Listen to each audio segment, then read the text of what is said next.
നമസ്കാരം. വിജയരാഘവൻ വായിൽ തോന്നിയത് വിളിച്ചു പറഞ്ഞതല്ല, വയനാട്ടിൽ പറഞ്ഞതെല്ലാം പാർട്ടി നിലപാട് തന്നെയെന്ന് എം.വി. ഗോവിന്ദൻ തന്നെ ഇന്ന് അടിവരയിട്ട് പറഞ്ഞിരിക്കുന്നു. പി.കെ. ശ്രീമതിയും ടി.പി. രാമകൃഷ്ണനുമൊക്കെ വിജയരാഘവന് വാശിയോടെ പിന്തുണയും നൽകിക്കഴിഞ്ഞു. CPM-ന്റെ ഇന്നത്തെ സുപ്രഭാതം പൊട്ടിവിടർന്നത് പാലക്കാട് തെരഞ്ഞെടുപ്പ് ദിവസം പാർട്ടിക്ക് പ്രിയപ്പെട്ട പരസ്യം വന്ന അതേ സുപ്രഭാതത്തിന്റെ മുഖപ്രസംഗത്തോടെയാണ്. സംഘപരിവാറിന് മണ്ണൊരുക്കുന്നോ CPM എന്നായിരുന്നു മുഖപ്രസംഗത്തിന്റെ തലക്കെട്ട്. വിജയരാഘവന്റെ അധിക പ്രസംഗത്തെപ്പറ്റി തന്നെയായിരുന്നു മുഖപ്രസംഗം. അതുകൊണ്ടുകൂടിയാകാം എം.വി. ഗോവിന്ദൻ കടുപ്പിച്ചത്. സമസ്തയുമായി സമവായത്തോടെ നീങ്ങിയിരുന്ന CPM-ഉം പിണറായിയും ആ അധ്യായവും അടയ്ക്കുകയാണോ? വിജയരാഘവന്റെ നാവ് പാർട്ടിയുടെ തന്നെ നാവായി മാറുമ്പോൾ ന്യൂനപക്ഷ രാഷ്ട്രീയവും CPM-ഉം ഒരുമിച്ച് നടന്ന നാളുകൾ അസ്തമിക്കുകയാണോ? ഇരു കൂട്ടരും വഴിപിരിയുകയാണോ? ഈ വിഷയമാണ് സ്പെഷ്യൽ എഡിഷൻ ചർച്ച ചെയ്യുന്നത്. പുറത്തു വന്നത് പാർട്ടിയുടെ നാവോ?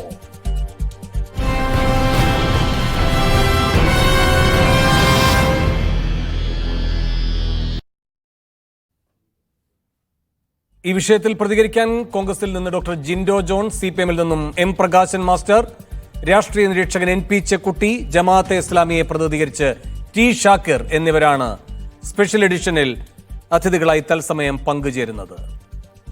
ആദ്യം ശ്രീ ജിൻഡോ ജോൺ, ഇന്നിപ്പോൾ പ്രതിപക്ഷ നേതാവ് തന്നെ വിശദീകരിക്കുകയുണ്ടായി. നിങ്ങളൊക്കെ സംശയിച്ചത് വിജയരാഘവന്റെ ഒരു ഒറ്റപ്പെട്ട ശബ്ദമാണ് ഇത് എന്നാണ്. അങ്ങനെയല്ല, CPM അതിന്റെ നിലപാട് തന്നെയാണ് വ്യക്തമാക്കിയിരിക്കുന്നത് എന്ന് M.വി. ഗോവിന്ദന്റെ വിശദീകരണത്തിൽ നിന്ന് എല്ലാവർക്കും ബോധ്യമായി കഴിഞ്ഞല്ലോ. ഇപ്പോൾ ഒരു പാർട്ടിയുടെ കൃത്യമായ നിലപാടാണ് ഇത് എങ്കിൽ നിങ്ങളതിനെ എങ്ങനെയാണ് കാണുക? അല്ല വേണോ, ഇതിൽ CPM എന്ന് പറഞ്ഞ പാർട്ടിയുടെ ഔദ്യോഗിക നിലപാടാണ് എ വിജയരാഘവൻ വയനാട്ടിൽ പ്രസംഗിച്ചത് എന്നാണല്ലോ ഇപ്പോൾ പറഞ്ഞു വരുന്നത്. അങ്ങനെയാണെങ്കിൽ CPM BJP-യുടെ ഘടകകക്ഷി എന്നുള്ള രീതിയിൽ ഇനി പരിഗണിക്കാൻ പറ്റുള്ളൂ. കഴിഞ്ഞ പാലക്കാട് ഉപതെരഞ്ഞെടുപ്പുമായി ബന്ധപ്പെട്ട് അവർ ആസൂത്രിതമായിട്ട് അവർ നടത്തിയ തിരക്കഥയെ തുടർന്ന് CJP ആണ് എന്നുള്ള രീതിയിലുള്ള വിവക്ഷയൊക്കെ വന്നു. പക്ഷേ ഇന്നത് അന്വർത്ഥമാക്കുന്ന രീതിയിലാണ് CPM-ന്റെ സംസ്ഥാന സെക്രട്ടറി എ വിജയരാഘവനെ എൻഡോഴ്സ് ചെയ്തുകൊണ്ട് സംസാരിക്കുന്നത്. സംഘപരിവാർ നേതാക്കന്മാരെ പോലും നാണിപ്പിക്കുന്ന രീതിയിലുള്ള പച്ചവർഗീയതയാണ് അദ്ദേഹം പറയുന്നത്.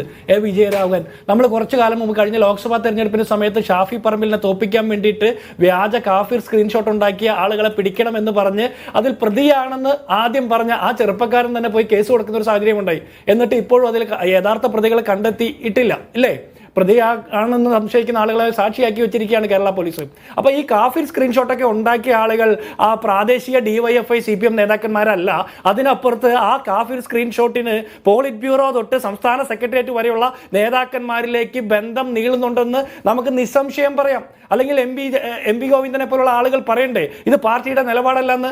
ഇവരുടെ EMS നമ്പൂതിരിപ്പാട് വർഷങ്ങൾക്ക് മുമ്പ് എഴുതിയിട്ടുണ്ടല്ലോ, ഭൂരിപക്ഷ വർഗീയതയും ന്യൂനപക്ഷ വർഗീയതയും സമീകരിക്കാൻ പാടില്ല, ഭൂരിപക്ഷ വർഗീയതയാണ് കൂടുതൽ എതിർക്കേണ്ടത്, ന്യൂനപക്ഷ വർഗീയതയെ എതിർക്കുമ്പോൾ തന്നെ ഭൂരിപക്ഷ വർഗീയതയാണ് കൂടുതൽ എതിർക്കേണ്ടതെന്ന് പറഞ്ഞ EMS നമ്പൂതിരിപ്പാടിന്റെ നിലപാടിൽ നിന്ന് ഇവർ കുറെ പുറകോട്ട് വന്നു.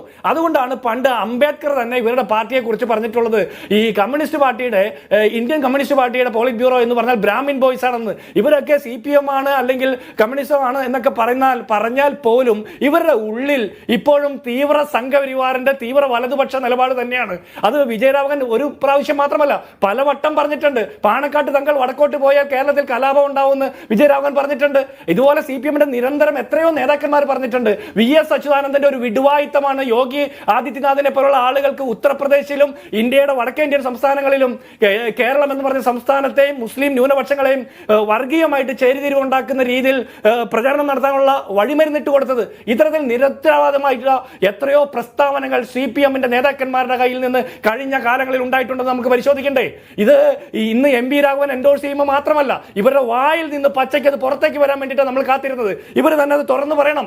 കാഫിർ സ്ക്രീൻഷോട്ട് അല്ലെങ്കിൽ MEG7 വ്യായാമ കൂട്ടായ്മയുടെ പുറകിൽ ന്യൂനപക്ഷ വർഗീയ മുസ്ലിം വർഗീയവാദികളാണെന്നൊക്കെ കഴിഞ്ഞ ദിവസം CPM-ന്റെ ഒരു ജില്ലാ സെക്രട്ടറി പറഞ്ഞു. എന്തൊരു ബോധ്യത്തിന്റെ അടിസ്ഥാനത്തിലാണ് പറയുന്നത്? CPM-ന്റെ ഒരു ജില്ലാ സെക്രട്ടറിക്ക് അങ്ങനെ ഒരു അറിവുണ്ടെങ്കിൽ പിണറായി വിജയന്റെ ആഭ്യന്തര വകുപ്പിന് കീഴിലുള്ള ഏതെങ്കിലും ഒരു പോലീസ് ഉദ്യോഗസ്ഥന് ഒരു പരാതി കൊടുത്ത് അന്വേഷിക്കണ്ടേ? ഇവിടുത്തെ ഒരു വ്യായാമ കൂട്ടായ്മയുടെ പുറകിൽ ഇത്തരത്തിലുള്ള മതമൗലികവാദികളുടെ വർഗീയവാദികളുടെ തീവ്രവാദ പ്രവർത്തനം നടക്കുന്നുണ്ടെന്ന് ഇത്തരം തോന്നിവാസങ്ങളൊക്കെ പറയുന്നത് BJP-യെ കൂടി പിന്തുണ സ്വീകരിക്കുന്ന രീതിയിലേക്കുള്ള പരിപാടിയാണ്. ഞാൻ ഒരു ഒറ്റ കാര്യം ചോദിക്കട്ടെ വേണു, കഴിഞ്ഞ ലോക്സഭാ തെരഞ്ഞെടുപ്പിൽ പ്രിയങ്ക ഗാന്ധിക്ക് കിട്ടിയ വോട്ടൊന്ന് പരിശോധിക്കണ്ടേ?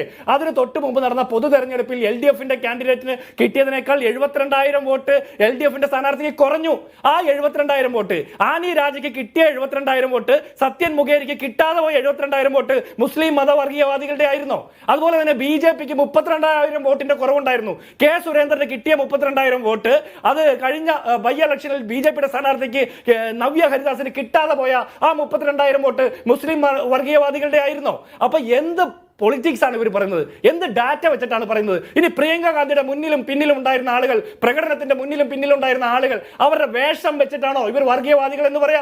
അല്ലെങ്കിൽ അവരുടെ ഒരു പാർട്ടികളുടെയും കൊടി ഉണ്ടായില്ല എന്ന് പറയുന്നു? പിന്നെ എങ്ങനെയാണ് പ്രിയങ്ക ഗാന്ധിയുടെ മുന്നിലും പിന്നിലും അണിയിരുന്നത് SDPI അല്ലെങ്കിൽ ജമാഅത്തെ ഇസ്ലാമി അല്ലെങ്കിൽ മറ്റേതെങ്കിലും വർഗീയ പ്രസ്ഥാനങ്ങളിൽ പെട്ട ആളുകളാണെന്നൊക്കെ വിജയരാഘവനെ പോലുള്ള പോളിറ്റ് ബ്യൂറോ മെമ്പർ പറയുന്നത്? എന്ത് ബോധ്യത്തിലാണ് പറയുന്നത്? ആളുകളുടെ വേഷം കണ്ടിട്ടാണോ? ആളുകളുടെ തലപ്പാവ് കണ്ടിട്ടാണോ? നിസ്കാര തഴമ്പ് കണ്ടിട്ടാണോ? ചന്ദന കുറി കണ്ടിട്ടാണോ? കൊന്തമാല കണ്ടിട്ടാണോ ഇവർ വർഗീയവാദികളാണെന്ന് ചാപ്പ കുത്തുന്നത്? CPM-ന്റെ നേതാക്കന്മാർക്ക് വടക്കേ ഇന്ത്യയിലെ RSS നേതാക്കന്മാരെ നാണിപ്പിക്കുന്ന തരത്തിലുള്ള വർഗീയ ചാപ്പ കുത്തുന്ന പണിയാണിപ്പോൾ.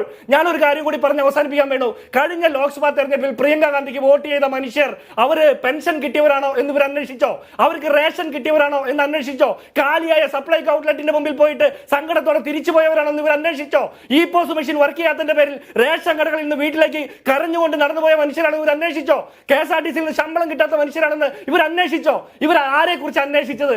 ഇവര് ഇലക്ഷനിൽ തോറ്റു കഴിയുമ്പോൾ തോൽപ്പിച്ച മനുഷ്യരുടെ ജാതിയും മതവും തിരയാതെ ആ മനുഷ്യർ എന്തുകൊണ്ടാണ് ഇവരെ തോൽപ്പിച്ചതെന്നുള്ള പരിശോധന നടത്താൻ തയ്യാറാവണം. ഇതാണ് ഇവരുടെ തെറ്റിദ്ധരുത്തൽ. വർഗീയ കാർഡിളക്കിക്കൊണ്ട് ഈ കേരളത്തിൽ ഇന്നലെ ഇപ്പൊ VHP-യുടെ നേതൃത്വത്തിൽ പാലക്കാട് ഒരു സ്കൂളിൽ 2-3 ദിവസം മുമ്പ് ക്രിസ്മസ് സെലിബ്രേഷൻ നശിപ്പിക്കുന്നതുമായി ബന്ധപ്പെട്ട ഒരു ആരോപണം വന്നില്ലേ? അതിന് കേസെടുത്തിട്ടുണ്ടല്ലോ.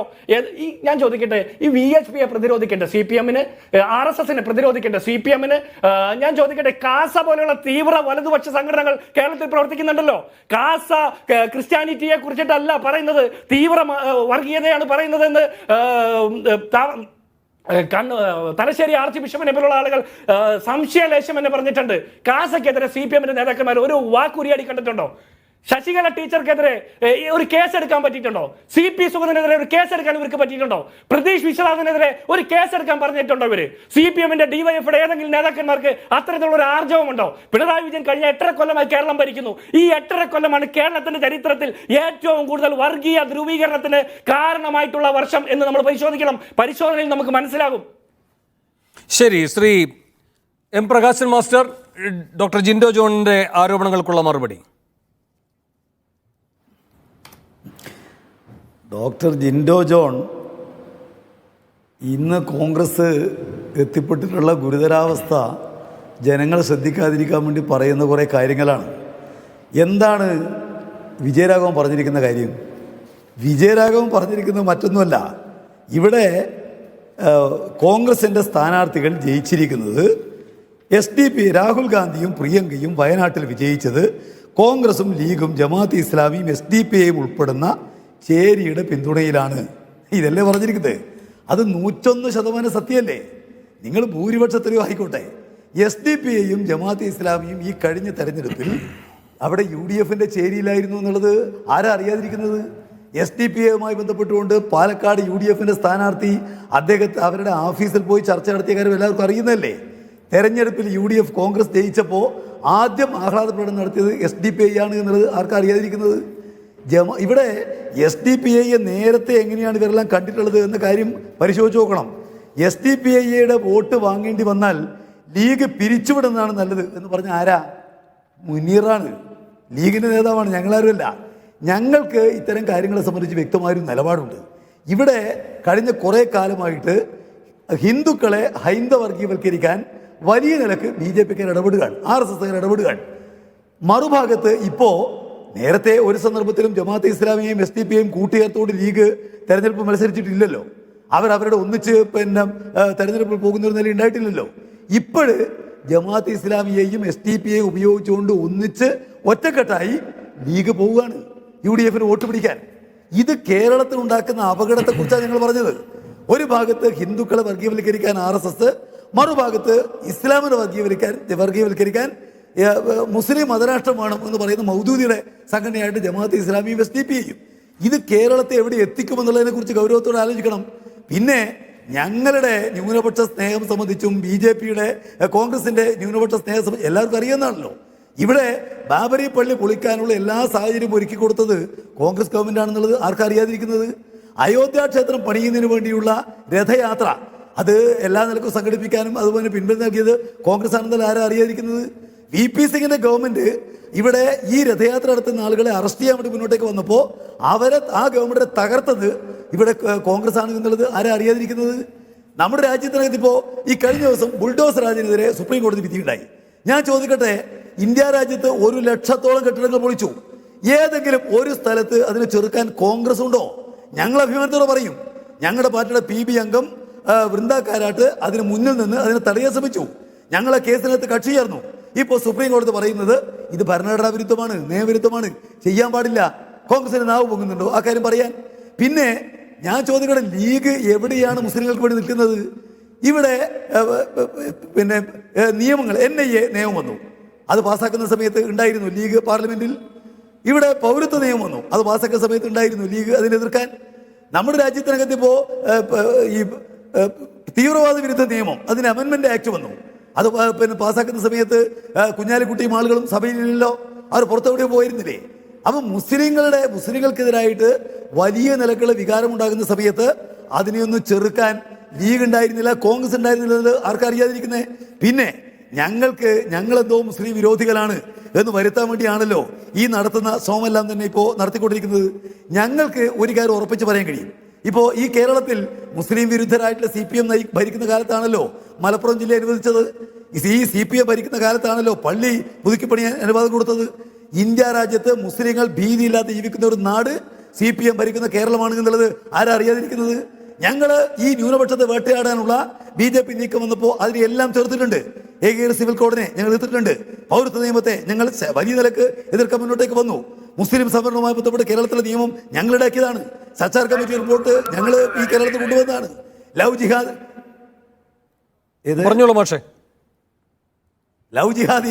ലവ് ജിഹാദ് ഇല്ല എന്ന് കൃത്യമായ നിലക്ക് പറഞ്ഞ പാർട്ടി ഞങ്ങളാണ്.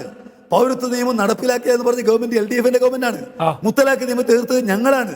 അതുകൊണ്ട് ഞങ്ങൾക്ക് മുസ്ലിങ്ങളുടെ ഞങ്ങൾ എതിരാണ് എന്ന് ആരെങ്കിലും പറഞ്ഞാൽ പേടിച്ചു പോകുന്ന ഞങ്ങള്.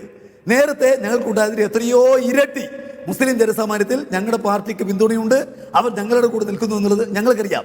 പിന്നെ ഇവിടെ ലീഗും കോൺഗ്രസും എല്ലാം വിചാരിക്കുന്ന പോലെ മുസ്ലിം ജനങ്ങളാകെ തീവ്രവാദികളൊന്നുമല്ല. അവർ മതനിരപക്ഷവാദികളാണ്, അവർ വർഗീയവാദികളല്ല. അതുകൊണ്ട് ജമാഅത്തെ ഇസ്ലാമിയും അതുപോലെ SDP-യെയും കൂട്ടിയേർത്ത് ലീഗ് കാര്യങ്ങൾ നീക്കാൻ ശ്രമിച്ചാൽ മുസ്ലിങ്ങളാകെ വർഗീയവൽക്കരിക്കപ്പെടും എന്നൊന്നും ഞങ്ങൾ വിചാരിക്കുന്നില്ല. പക്ഷെ സംഭവിക്കുന്ന ഒരു കാര്യമുണ്ട്. ഇവിടെ കോൺഗ്രസ്, ഇന്ത്യയിൽ ഇന്ത്യ മുന്നണിയുടെ നേതാവാണല്ലോ കോൺഗ്രസ്. ആ കോൺഗ്രസ് ഈ ജമാഅത്തെ ഇസ്ലാമിയെയും SDP-യെയും കൂട്ടിയപ്പോൾ രാജ്യത്താകെ പ്രതിപക്ഷമാകെ വർഗീയവാദികളാണെന്ന് പറയാൻ BJPക്ക് അവസരം കിട്ടി. അവർ പറയുന്നത് കേരളത്തിൽ മാത്രമല്ല, ഇന്ത്യ രാജ്യത്താകെ നടന്ന് പ്രസംഗിക്കുകയാണ് BJP നേതാക്കൾ. എന്ത് പ്രതിപക്ഷം എന്ന് പറഞ്ഞാൽ, ഈ പറയും ഇന്ത്യ സഖ്യം എന്ന് പറഞ്ഞാൽ ജമാഅത്ത് ഇസ്ലാമിയെ കൂട്ടുന്നവരാണ്, SDP-യെ കൂട്ടുന്നവരാണ്. ഇത് രാജ്യത്തിനകത്ത് മതനിരപേക്ഷ ശക്തികൾക്ക്, ഇന്ത്യ സഖ്യത്തിന് വലിയ ഹാനി ഉണ്ടാക്കുന്ന ഒന്നാണ് എന്ന് ഉത്തരവാദിത്വ ബോധമുള്ള ഒരു പാർട്ടി എന്നുള്ള നിലക്ക് പറയാൻ ഞങ്ങൾക്ക് ബാധ്യതയുണ്ട്. ഞങ്ങളെ കാര്യം ഇനിയും പറയും. ഇവിടെ ഇദ്ദേഹം പറഞ്ഞിരിക്കുന്ന കാര്യം, ഞങ്ങളുടെ പോളിറ്റ് ബ്യൂറോ അംഗം പറഞ്ഞിരിക്കുന്ന കാര്യം അതൊരു പുതിയ കാര്യമേ അല്ല. ഞങ്ങളുടെ പാർട്ടിക്ക് താഴെ തെരഞ്ഞെടുപ്പിന്റെ ഭാഗമായിട്ട് ഈ കാര്യം താഴെ പാർട്ടി മെമ്പർമാർ വരെ ഞങ്ങൾ റിപ്പോർട്ട് ചെയ്തിട്ടുണ്ട്. ഈ കഴിഞ്ഞ തെരഞ്ഞെടുപ്പിലെ കോൺഗ്രസിന്റെ വിജയം, UDFന്റെ വിജയം ഈ പറയുന്ന ജമാഅത്ത് ഇസ്ലാമിയുടെ SDP-യുടെ വോട്ടിന്റെ കൂടി ഫലമായിട്ടാണ് എന്ന കാര്യം ഞങ്ങളുടെ പാർട്ടിക്കകത്ത് ഒരാളും അറിയാതെയില്ല. പാർട്ടിയുടെ ഏറ്റവും താഴെ വരെ ഞങ്ങൾ റിവ്യൂ റിപ്പോർട്ടിന്റെ ഭാഗമായിട്ട് ആ കാര്യം പറഞ്ഞിട്ടുണ്ട്. വിജയരാഘവൻ പറഞ്ഞിരിക്കുന്നത് ഒരു പുതിയ കാര്യമായിട്ട് ഞങ്ങൾ കമ്മ്യൂണിസ്റ്റുകാർ ആരും കരുതുന്നില്ല. അതെന്തോ ഒരു വലിയ വാർത്തയാക്കി ഞങ്ങളെ മുസ്ലിം വിരുദ്ധരായിട്ട് സ്ഥാപിക്കാൻ വേണ്ടി കഴിയുമോ എന്നുള്ള കോൺഗ്രസിന്റെ BJPയുടെ അതിനെ പിന്തുണയ്ക്കുന്ന ഈ കേരളത്തിലെ ചില മാധ്യമങ്ങളുടെ അജണ്ട മാത്രമേ അതിനകത്തുള്ളൂ. അല്ലാതെ പുതിയതായിട്ട് ഒരു കാര്യവും അദ്ദേഹം പറഞ്ഞിട്ടില്ല. പാർട്ടി നിലപാടാണ് അദ്ദേഹം ജില്ലാ സമ്മേളനത്തിൽ ഉദ്ഘാടന പ്രസംഗത്തിൽ പറഞ്ഞതെന്ന് ഞങ്ങൾ കമ്മ്യൂണിസ്റ്റുകാർക്ക് ഉത്തരബോധ്യമുണ്ട്. ശ്രീ പ്രകാശ് മാസ്റ്റർ, ശ്രീ NP ചെക്കുട്ടി, ഇപ്പൊ ഇവര് അവരുടെ രാഷ്ട്രീയ ലൈൻ വ്യക്തമാക്കിയിരിക്കുകയാണ്. എന്ന് മാത്രമല്ല പ്രകാശ് മാഷ് പറഞ്ഞ എല്ലാം അങ്ങ് കേട്ടല്ലോ. അപ്പൊ വിജയരാഘവന് ട്യൂഷൻ കൊടുക്കണം, വിജയരാഘവൻ്റെതൊരു ഒറ്റപ്പെട്ട ശബ്ദമാണ് എന്ന വാദഗതി ഇനി നിൽക്കില്ല. CPM അതിന്റെ നിലപാട് തന്നെയാണ് പറഞ്ഞിരിക്കുന്നത്. PB അംഗമായ വിജയരാഘവനും അത് തന്നെയാണ് പറയുന്നത് എങ്കിൽ അതിലെന്ത് അപാകതയാണുള്ളത്? അല്ല, അത് യഥാർത്ഥത്തിൽ വിജയരാഘവൻ ഈ വയനാട്ട് വിജയവുമായിട്ട് ബന്ധപ്പെട്ട് പ്രകാശ് മാഷ് അത് പറഞ്ഞു. രാഹുൽ ഗാന്ധിയും പ്രിയങ്ക ഗാന്ധിയൊക്കെ ജയിച്ചത് ഈ വർഗീയവാദികളുടെ വോട്ടാണ്, ജമാഅത്തെ ഇസ്ലാമിയുടെയും SDP വോട്ടാണ് എന്ന് അവർ ആർഗ്യൂ ചെയ്യുന്നുണ്ട്. അതിൻ്റെ ഒരു ഫാക്ച്വൽ സിറ്റുവേഷൻ നമ്മൾ നോക്കണ്ടേ. രാഹുൽ ഗാന്ധിക്ക് എത്ര വോട്ടാണ് കിട്ടിയ അവിടെ? 70% വോട്ട് കിട്ടിയിരുന്നു. പ്രിയങ്ക ഗാന്ധിക്ക് 70% വോട്ട് കിട്ടിയിട്ടുണ്ട്. 3.5 ലക്ഷം 4 ലക്ഷത്തിൻ്റെ മുകളിലാണ് ഭൂരിപക്ഷം തന്നെയുള്ളത്. 4,10,000. അതെ, നിങ്ങൾ ആ പ്രദേശത്ത്, ഞാൻ ആ പ്രദേശത്ത് ജനിച്ചു വളർന്ന ഒരാളാണ് കേട്ടോ. എൻ്റെ വീട്, എൻ്റെ തറവാട് ആ മണ്ഡലത്തിലാണുള്ളത്. അപ്പോൾ എനിക്ക് അറിയുന്ന ഒരു പ്രദേശമാണിത്. എൻ്റെ കുടുംബക്കാരവിടെയുണ്ട്, എൻ്റെ ബന്ധുക്കൾ അവിടെയുണ്ട്, എൻ്റെ സുഹൃത്തുക്കൾ അവിടെയുണ്ട്, ക്ലാസ്മേറ്റ്സ് അവിടെയുണ്ട്. നിങ്ങൾ ആ പ്രദേശത്ത് 70% ജമാഅത്തെ ഇസ്ലാമിക്കാരെ കാണിച്ചു തരുമോ? നിങ്ങൾ 70% ആ നാട്ടിൽ 70% ആളുകൾ SDP-ക്കാരാണെന്ന് പറഞ്ഞാൽ ആ നാട്ടിലെ ആളുകൾ ചിരിച്ച് മണ്ണ് തപ്പിപ്പോകും. അങ്ങനെയല്ല. അതാണ് ഇന്നിപ്പോ MV ഗോവിന്ദൻ പറയുന്ന ഒരു കാര്യമുണ്ട്. ഈ ജമാഅത്തെ ഇസ്ലാമി ആയാലും SDP ആയാലും ന്യൂനപക്ഷമാണെന്ന് പറയുന്നുണ്ട്. ആയിക്കോട്ടെ, ന്യൂനപക്ഷമാണ്. അവരുടെ സ്വാധീനത്തിൽ ഇത്രയും ആളുകൾ വോട്ട് ചെയ്യും. പക്ഷേ ഇപ്പൊ ഈ ഗോവിന്ദ മാഷ് പറഞ്ഞത് ഇപ്പൊ 5000 അല്ലെങ്കിൽ 10,000 15,000 വോട്ടുണ്ട് ഇപ്പൊ വയനാട്ടിലാണെങ്കിൽ ഇപ്പോൾ ജമാഅത്തിന്. അവരവിടെ സ്ഥാനാർത്ഥിയെ നിർത്തുന്നില്ല, ഏറ്റവും വലിയ പിന്തുണ ഞങ്ങൾ കൊടുക്കുകയാണ്. അപ്പൊ 15,000 വോട്ട് വരുന്നു എന്നതാണ്. വേണു, അവിടെയല്ലേ പ്രശ്നം. ഇത്രയും വലിയൊരു ജനസഞ്ചയത്തെ ഒരുപാട് സമൂഹങ്ങളുണ്ട് അവിടെ. ഹിന്ദുസ് ഉണ്ട്, ക്രിസ്ത്യൻസ് ഉണ്ട്, മുസ്ലിംസ് ഉണ്ട്.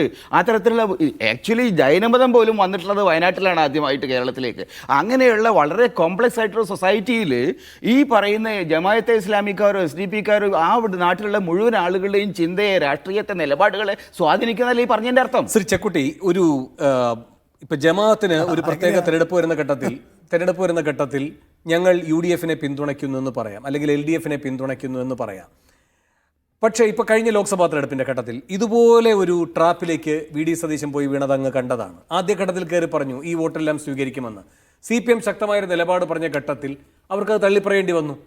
അവിടെ നിന്ന് ഈ പറയുന്ന ഉപതെരഞ്ഞെടുപ്പിലേക്ക് വരുമ്പോൾ ഇതിനെയൊക്കെ സ്വീകരിക്കുന്ന ഒരു സമീപനം സതീശനടക്കം എടുക്കുന്നതിനെ എങ്ങനെയാണ് കാണുക? കാരണം അവർ തന്നെ ഈ ലോക്സഭാ തെരഞ്ഞെടുപ്പിൽ വ്യത്യസ്തമായ നിലപാട് എടുത്തതാണ്.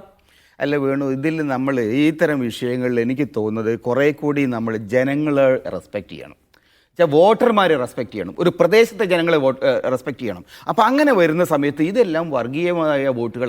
എന്തുകൊണ്ടാണ് ഞങ്ങൾക്കത് വോട്ട് വേണ്ടാന്ന് അവർക്ക് പറയാം, വോട്ട് വേണ്ട അവർക്ക് വേണ്ടാതിരിക്കുക. പക്ഷേ ഈ നാട്ടിലെ ജനങ്ങളുടെ വോട്ട്, ഈ നാട്ടിലെ വോട്ടർമാരുടെ വോട്ട് വേണ്ടാന്ന് ഏത് രാഷ്ട്രീയക്കാർക്ക് പറയാൻ കഴിയും? അതിനകത്ത് ന്യായം എവിടെയാണ്? രണ്ടാമത്തെ കാര്യം, ഈ ജമാഅത്തെ ഇസ്ലാമിയോ അല്ലെങ്കിൽ SDP-യുടെ അവിടെ സ്ഥാനാർത്ഥി ലോക്സഭാ തെരഞ്ഞെടുപ്പിൽ വേണ്ട എന്ന് പറഞ്ഞല്ലോ. ഓക്കെ, ഈ നാട്ടിലുള്ള വോട്ടർമാരുടെ വോട്ട് വേണ്ട, പാകിസ്ഥാനിൽ നിന്നുള്ള വോട്ട് വാങ്ങിച്ചുകൊണ്ട് നിങ്ങൾ ജയിക്കാൻ കഴിയുമോ? ഏത് പാർട്ടിക്ക് അങ്ങനെ പറയാൻ കഴിയും? അതൊരു തെറ്റായ സമീപനമാണ്. അത് CPM ഉണ്ടാക്കുന്ന ഒരു ട്രാപ്പാണ്. ആ ട്രാപ്പിൽ ചെന്ന് വീഴേണ്ട കാര്യം ആർക്കുമില്ല. അങ്ങനെയല്ല, മറിച്ച് വേറൊരു വശം കൂടെ നോക്കൂ. ഇത്തരം പാർട്ടികൾക്ക് സ്വമേധയാ കേരള സമൂഹത്തിൽ ഒരു സ്വീകാര്യത കിട്ടാൻ ഉള്ള ബലമില്ല. അങ്ങനെ വരുമ്പോൾ മറ്റുള്ളവരിലേക്ക് ചാരിക്കൊണ്ട് അവസാനം വിജയത്തിൽ ഒന്നാമത്തെ അവകാശിയായി സ്വയം അവരിറങ്ങിയാൽ, പാലക്കാട് നാം കണ്ടതാണ്. SDP ആണ് ആദ്യം ആഹ്ലാദ പ്രകടനം എന്ന് വെച്ചാൽ വിജയത്തിന്റെ ആദ്യ അവകാശിയായി ആദ്യം തന്നെ ഇറങ്ങുക, മുഖ്യധാരയിലേക്ക് അങ്ങനെ ഒരു സ്വീകാര്യത നേടിയെടുക്കാൻ നോക്കുക. ആ തന്ത്രത്തെ പ്രതിരോധിക്കേണ്ടതില്ലേ? തീർച്ചയായും ഞങ്ങളും SDP-യും രണ്ടും രണ്ടാണെന്ന് പരസ്യമായിട്ട് പറയുന്നതിൽ ഒരു തെറ്റില്ല. SDP-ക്ക് അവരുടെ രാഷ്ട്രീയമുണ്ട്, ജമാഅത്തെ ഇസ്ലാമിക്ക് രാഷ്ട്രീയമായ ഒരു അതിർവരമ്പ് സൃഷ്ടിക്കാൻ VD സതീശൻ നേതൃത്വം കൊടുക്കുന്ന UDF-ന് കഴിഞ്ഞിട്ടുണ്ടോ ഇല്ലേ? അവിടെയാണ് പ്രകാശ് മാഷും ഗോവിന്ദ മാഷും പറയുന്ന ജമാഅത്തിനെയും SDP-യെയും രാഷ്ട്രീയ ശക്തികളായി അംഗീകരിക്കുകയാണ് കോൺഗ്രസ് എന്ന് വരുമ്പോൾ സ്വാഭാവികമായും അത് BJP-ക്ക് വളക്കൂറുള്ളൊരു മണ്ണായി കേരളത്തെ മാറ്റുന്നു എന്നാണ് അവരുടെ രാഷ്ട്രീയ ലൈൻ. അവരുടെ രാഷ്ട്രീയ ലൈനിന്റെ പ്രശ്നം എന്ന് വെച്ചാൽ ഇന്ന് SDP എന്ന് പറഞ്ഞ പാർട്ടി ഉണ്ടായതെന്നാ ഒരു 10 കൊല്ലത്തിന് ഇപ്പുറമാണ്. ജമാഅത്തെ ഇസ്ലാമി രാഷ്ട്രീയത്തിൽ വോട്ടിന്റെ കാര്യത്തിൽ അവർ നേരത്തെ വോട്ട് ചെയ്തിരുന്നില്ല. സമീപകാലത്താണ് അവർ വോട്ട് ചെയ്യാൻ തുടങ്ങി. ഇടതുപക്ഷത്തിനായിരുന്നു ഒരു വോട്ട് കൊടുത്തിരുന്നത്. കഴിഞ്ഞ ഒരു 3 പതിറ്റാണ്ടായി ജമാഅത്തിന്റെ പിന്തുണ LDF-നായിരുന്നു. പക്ഷേ കഴിഞ്ഞ 2019 പിന്നെ ലോക്സഭാ തെരഞ്ഞെടുപ്പിന്റെ സമയത്താണ് BJP വരുന്നത് തടയണമെന്നുള്ള രൂപത്തിൽ ദേശീയ തലത്തിലുള്ള BJP-ക്കെതിരായിട്ടുള്ള ശക്തി CPM അല്ല കോൺഗ്രസ് ആണ് എന്ന് കണ്ടുകൊണ്ട് അവർ നിലപാട് മാറ്റിയത്. പക്ഷേ 1987 മുതൽ നിങ്ങൾ എന്താ കാണുന്നത്? കേരളത്തിൽ കാണുന്നത് 1987 തെരഞ്ഞെടുപ്പിൽ ഈ EMS അടക്കമുള്ള ആളുകൾ അന്ന് മറ്റേ ഡയലോഗ് പറഞ്ഞു, ഈ ശരീരത്തിൻ്റെ വിഷയം വന്നു, മുസ്ലിം സ്ത്രീകളെ സംരക്ഷിക്കൽ പറഞ്ഞു, അങ്ങനെയൊക്കെ പറഞ്ഞുകൊണ്ട് യഥാർത്ഥത്തിൽ അന്ന് ആരെ ജയിച്ച് 7% വോട്ട് BJP ആദ്യമായി കേരള രാഷ്ട്രീയത്തിൽ നേടി. അത് ജയിച്ചത്, അതിൻ്റെ ഗുണം കിട്ടിയത് CPM-നായിരുന്നു. അപ്പം അതുകൊണ്ട് യഥാർത്ഥത്തിൽ ഈ വർഗീയത പ്രചരിപ്പിച്ചുകൊണ്ട്, ന്യൂനപക്ഷ വിരുദ്ധതയുടെ രാഷ്ട്രീയം പ്രചരിപ്പിച്ചുകൊണ്ട് കേരളത്തിൽ വോട്ടുണ്ടാക്കാൻ ശ്രമിക്കുന്നത് CPM ആണ്. അതിപ്പോൾ BJPക്ക് യഥാർത്ഥത്തിൽ ഇപ്പോൾ വേറൊരു സംഭവം വന്നിട്ടുണ്ട്. BJP കണ്ടിന്യൂസ് ആയിട്ട് വളരെ ക്രമാനുഗതമായിട്ട് 7-15 വോട്ട് ശതമാനം വർദ്ധിപ്പിച്ചു. ആ വോട്ടുകളിൽ ഒരു വലിയ പങ്ക് പോകുന്നത് ഇപ്പോൾ CPM എന്നാണ്. CPM-ന് പോയിക്കൊണ്ടിരിക്കുന്ന വോട്ടുകളിൽ ഒരു വലിയ പങ്ക് പോകുന്നത് BJP-യിലേക്കാണ് എന്ന് പല സ്ഥലത്തുള്ള വോട്ടുകളുടെ പാറ്റേൺ നോക്കിയാൽ നമുക്ക് മനസ്സിലാക്കാൻ പറ്റും. ഇതാണ് പ്രശ്നം. അപ്പം അതുകൊണ്ട് CPM എടുക്കുന്ന നിലപാട് അത് CPM-ന് തന്നെ കണ്ടകോടാലിയാവും, അല്ലെങ്കിൽ BJP-യിൽ നിന്നുള്ള വോട്ടുകൾ ആകർഷിക്കാൻ വേണ്ടിയിട്ട് അമിതമായൊരു വർഗീയ പ്രചാരവേലയിലേക്ക് അവർ ബോധപൂർവ്വം പോവുകയാണ്. അത് അവരെ നശിപ്പിക്കും, അത് കേരളത്തെ നശിപ്പിക്കും. ശരി, ശ്രീ T. ഷാക്കിർ, ഇപ്പോൾ നിങ്ങളെയും SDP-യെയും ചൊല്ലിയാണല്ലോ ഈ വിവാദം ഇങ്ങനെ കൊടുമ്പിരി കൊണ്ട് നിൽക്കുന്നത്. നിങ്ങൾ 3 പതിറ്റാണ്ടായി ഇടതുമുന്നണിയെ പിന്തുണച്ചുകൊണ്ടിരുന്നു. നിങ്ങളുടെ ആസ്ഥാനത്ത് കോടിയേരിയും പിണറായിയും ഒക്കെ വന്നിട്ടുണ്ട്. അപ്പോഴൊന്നുമില്ലാത്ത പ്രതിരോധത്തിലാകുന്ന ഒരു സാഹചര്യം നിങ്ങളെ ചൊല്ലി ഇപ്പോൾ UDF-നുണ്ടാകുന്നത് എങ്ങനെയാണ് നിങ്ങൾ കാണുന്നത്?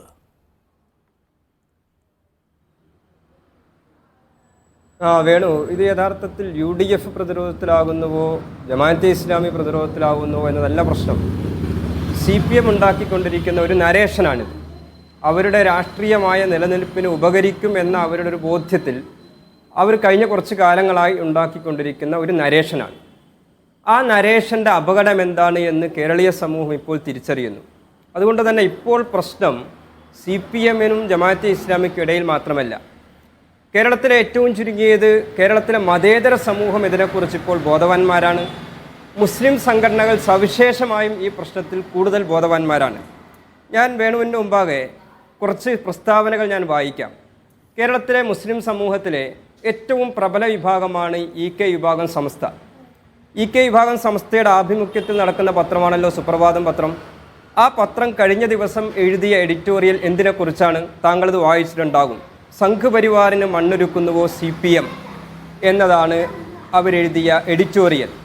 CPM ഇപ്പോൾ നടത്തിക്കൊണ്ടിരിക്കുന്നത് അവരുടെ രാഷ്ട്രീയമായ നിലനിൽപ്പിനു വേണ്ടി കേരളത്തെ സംഘപരിവാറിന് തീരെഴുതുന്ന പണിയാണ് എന്നാണ് വളരെ വ്യക്തതയിൽ ആ എഡിറ്റോറിയലിൽ സുപ്രഭാതം പറയുന്നത്.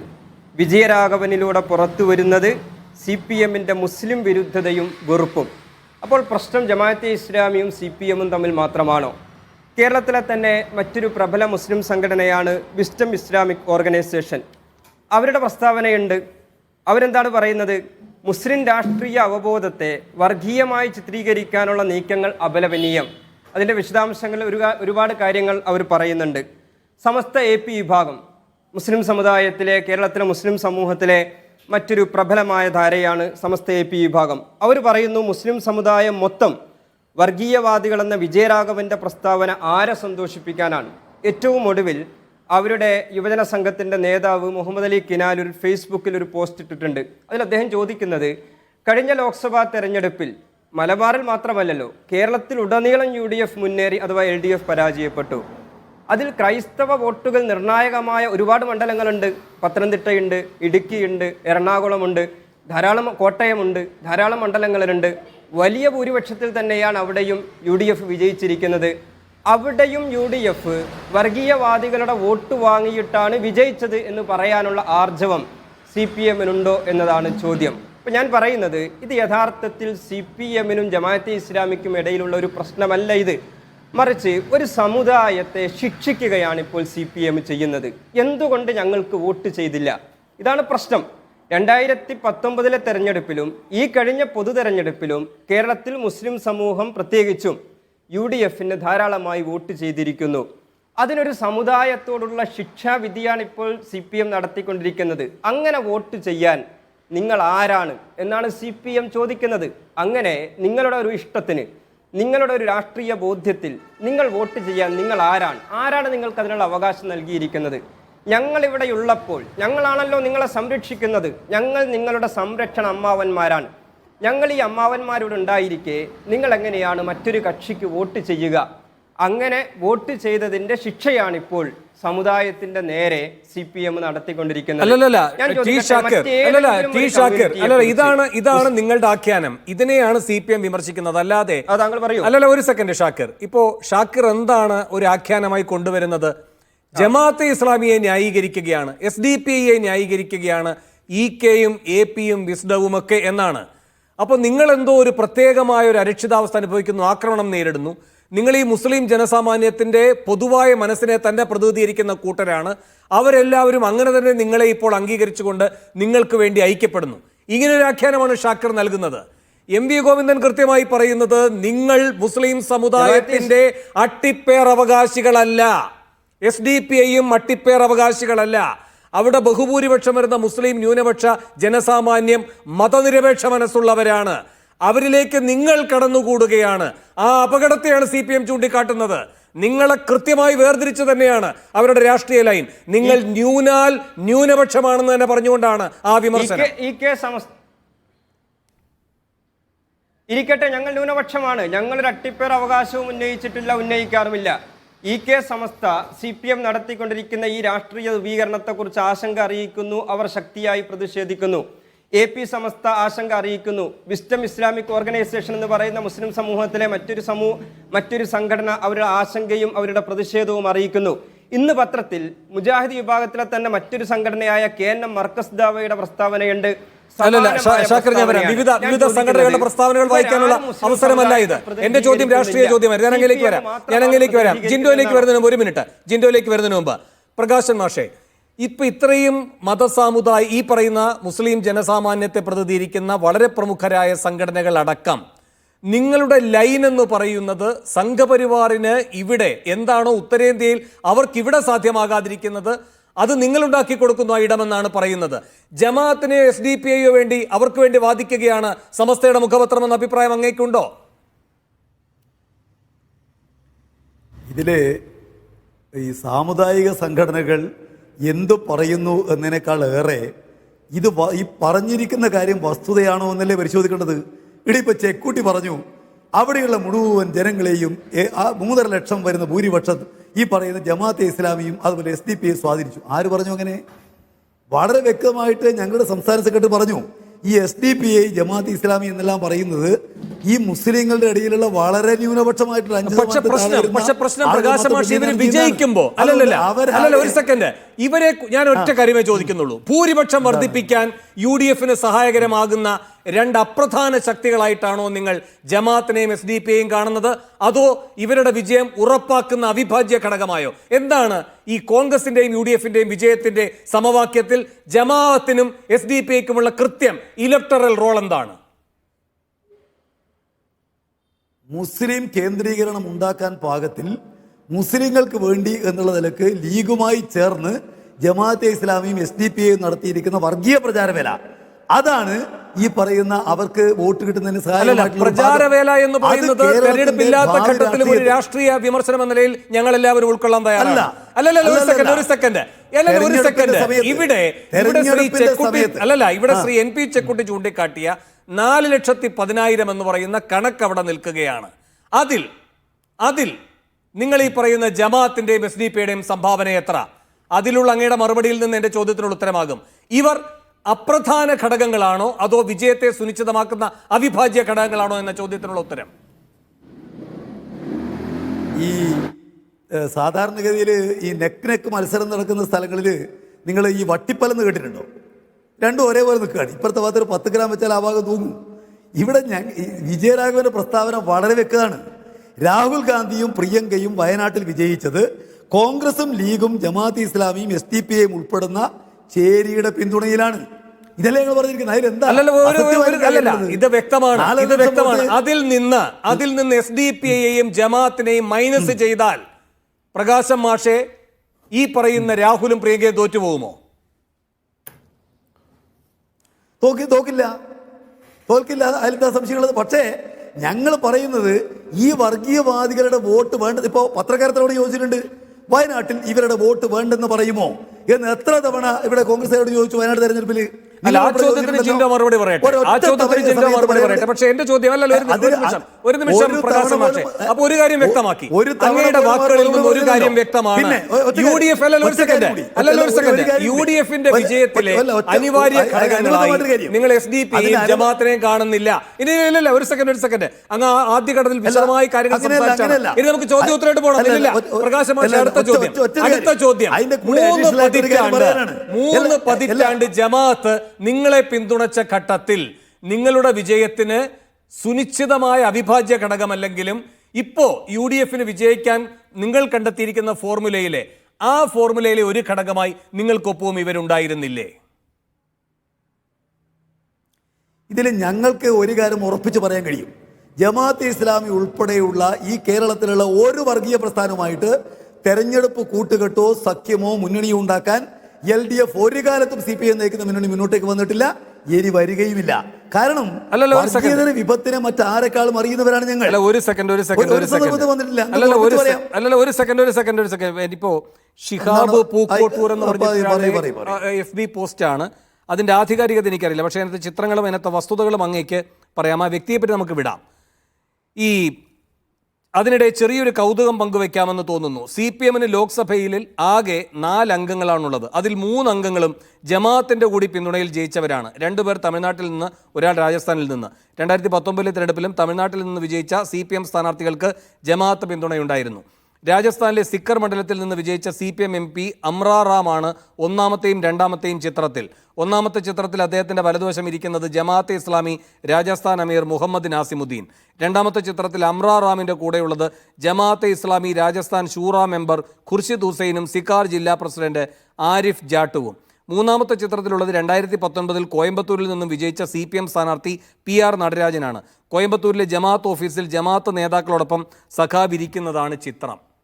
അപ്പോൾ ഈ വസ്തുതകളും ഈ ചിത്രവുമൊക്കെ എന്തിൻ്റെ തെളിവാണ്? PB അംഗമെന്ന് പറയുമ്പോൾ നിങ്ങളുടെ ദേശീയ രാഷ്ട്രീയ ലൈൻ പറയുന്നവരാണല്ലോ. അത് രാജസ്ഥാനിലും തമിഴ്നാട്ടിലും ബാധകമാണല്ലോ. അങ്ങയുടെ മറുപടി? ഞങ്ങൾക്ക് ഒരു കാര്യം ഉറപ്പിച്ച് പറയാൻ കഴിയും. ഒരു തെരഞ്ഞെടുപ്പിലും ഇവരുമായിട്ട് പ്രത്യേകമായ മുന്നണിയോ സഖ്യമോ ജമാഅത്തിന്റെ ഓഫീസിൽ പോയത് എന്തിനാണ്? പാർട്ടി ഉണ്ടാക്കിയിട്ടില്ല. ജമാഅത്തിന്റെ ഓഫീസിൽ പോയത് എന്തിനാണ്? നിങ്ങളുടെ അമ്ര റാം എന്തിനു പോയി? ചർച്ച തുടങ്ങുമ്പോ പാലക്കാട് UDF ഓഫീസുകളിൽ പോയി എന്നാണ്. അങ്ങനെയെങ്കിൽ അമ്ര റാം എന്തിന് ജമാഅത്തെ ഇസ്ലാമിയുടെ ഓഫീസിൽ പോയി? ഓഫീസിൽ പോയി എന്ന് മാത്രമല്ല അവർ ഒറ്റക്കെട്ടായിട്ടാണ് മത്സരിച്ചത്. മുന്നണിയായിരുന്നു ഈ തെരഞ്ഞെടുപ്പിൽ. എങ്ങനെ മുന്നണിയായി എന്ന് ഒരു മുന്നണി എന്നുള്ളതിലൊക്കെ തെരഞ്ഞെടുപ്പിൽ ലീഗും ജമാഅത്ത് ഇസ്ലാമിയും അതുപോലെ തന്നെ SDPയും ഒരു മുന്നണിയായിരുന്നു. അങ്ങനെയെങ്കിൽ ജമാഅത്തിന്റെ ഓഫീസിൽ പോയി അല്ലെന്നേ ഈ വിജയത്തിന്റെ കാര്യങ്ങൾ പങ്കുവയ്ക്കാൻ എന്തിനു പോയി? മണ്ഡലം ഞങ്ങൾക്ക് സിക്കർ മണ്ഡലം ഞങ്ങൾക്ക് നൽകുന്നത് ജമാഅത്തെ ഇസ്ലാമിയോ SDPയോ ഒന്നുമല്ല, കോൺഗ്രസ് ആണ്. പിന്നെ ജമാഅത്തിന്റെ ഓഫീസിൽ പോയത് എന്തിനാണ്? ജമാഅത്തിന്റെ ഓഫീസിൽ പോയത് ഞാൻ ചോദിക്കട്ടെ.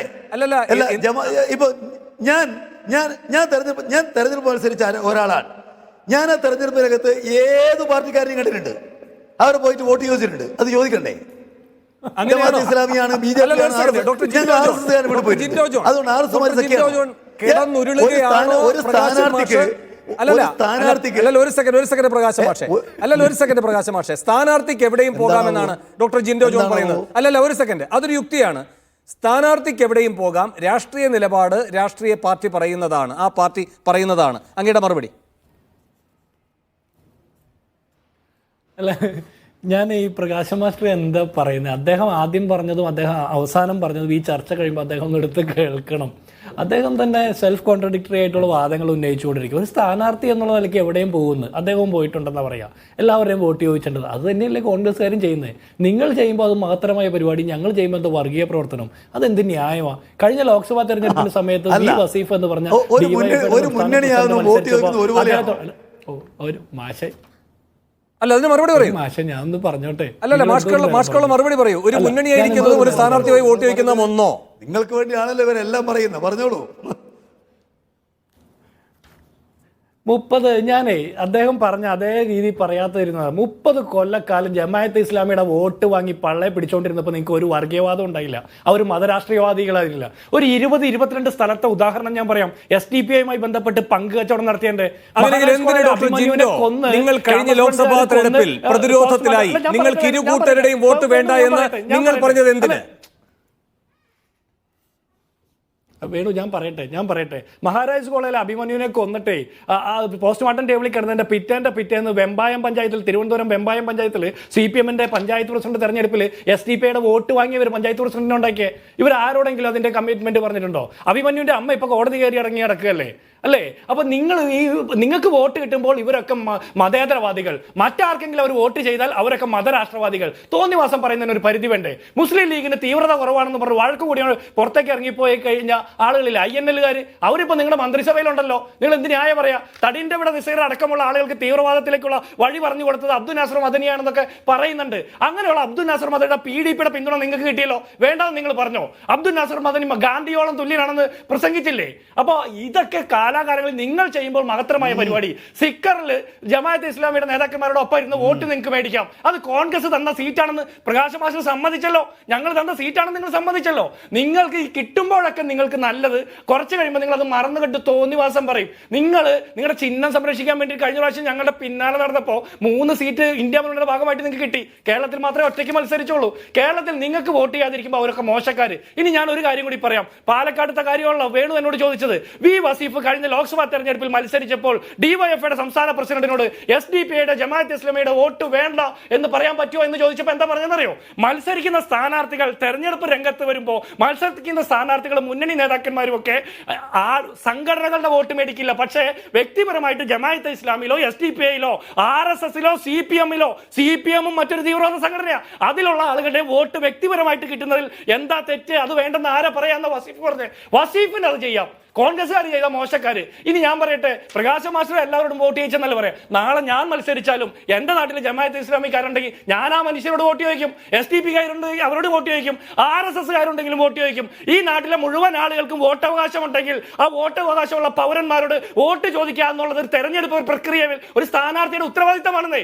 അല്ലാതെ RSS-ന്റെ സംഘടിതമായിട്ട് വോട്ട് ഞങ്ങൾക്ക് വേണമെന്നോ, SDPI-യുടെ സംഘടിതമായി വോട്ട് ഞങ്ങൾക്ക് വേണമെന്നോ, ജമാഅത്തെ ഇസ്ലാമിയുടെ സംഘടിതമായി വോട്ട് വേണമെന്നൊക്കെ പറയുന്ന അത്തരത്തിലുള്ള നീക്കുപോക്കല്ലോ. അത്തരത്തിലുള്ള ഡോക്ടർ ജിൻഡോ ജോൺ, പക്ഷെ പ്രധാനപ്പെട്ട പ്രശ്നം ഒറ്റ കാര്യം ഡോക്ടർ ജിൻഡോ ജോൺ, അങ്ങനെയെങ്കിൽ എന്തുകൊണ്ട് കഴിഞ്ഞ ലോക്സഭാ തെരഞ്ഞെടുപ്പിന്റെ ഘട്ടത്തിൽ ഈ SDPയും ജമാഅത്തുമൊക്കെ UDF-ന് പിന്തുണ പ്രഖ്യാപിച്ചപ്പോൾ ആദ്യം സതീശൻ അടക്കമുള്ളവർ, ഹസൻ അടക്കമുള്ളവർ അത് ശരി, ഞങ്ങൾക്കത് വേണമെന്ന നിലപാടാണ് പറഞ്ഞത്.